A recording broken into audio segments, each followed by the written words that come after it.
Bonjour les enfants. Alors aujourd'hui, on est le lundi 20 avril 2020, la leçon de grammaire titrée Les compléments de lieu et de manière, les adverbes de lieu et de manière. Alors notre leçon va se diviser en deux parties. La première partie est réservée pour les compléments de lieu et les adverbes de lieu. Et la deuxième partie, on va voir dans la deuxième vidéo, les compléments de manière et les adverbes de manière. Alors tout d'abord, regardez cette phrase avec moi s'il vous plaît. Ma sœur nettoie la vaisselle dans la cuisine. Ma sœur nettoie la vaisselle dans la cuisine. Très bien. Essayons un peu de décortiquer cette phrase. On a tout d'abord ma sœur, groupe nominal sujet. Nettoie la vaisselle dans la cuisine, c'est un groupe verbal. C'est un groupe verbal. Alors dans le groupe verbal, qu'est-ce qu'on trouve? On trouve le verbe, le complément d'objet direct et le complément de lieu. Très bien. Alors, dans cet exemple, dans la cuisine, c'est un complément de lieu. Alors, il nous indique l'endroit ou le lieu où se passe l'action. Alors, l'action, elle se passe dans la cuisine. Très bien. Alors, chers élèves, donc, si on supprime ce complément de lieu dans la cuisine, est-ce que la phrase reste correcte? Oui, très bien. La phrase reste correcte. On peut dire « Ma sœur nettoie la vaisselle ». Donc, on peut dire que le complément de lieu peut être supprimé. Mais est-ce que dans tous les cas, on peut supprimer le complément de lieu? Non.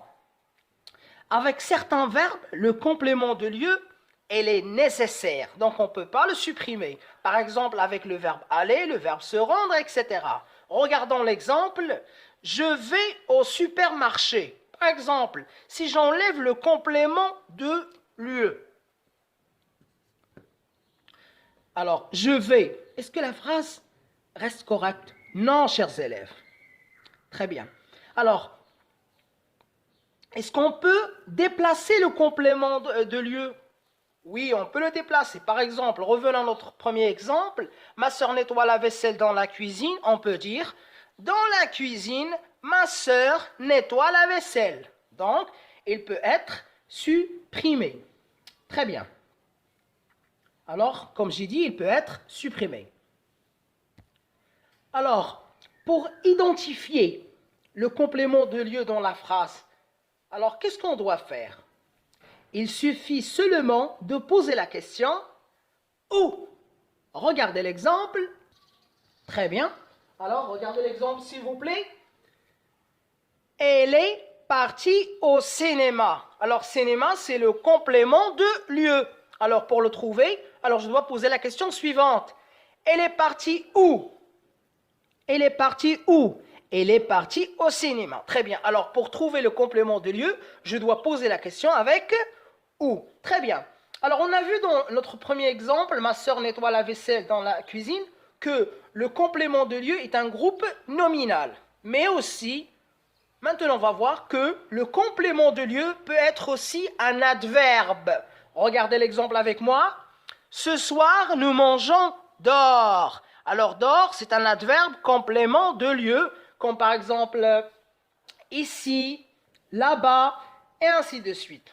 Très bien.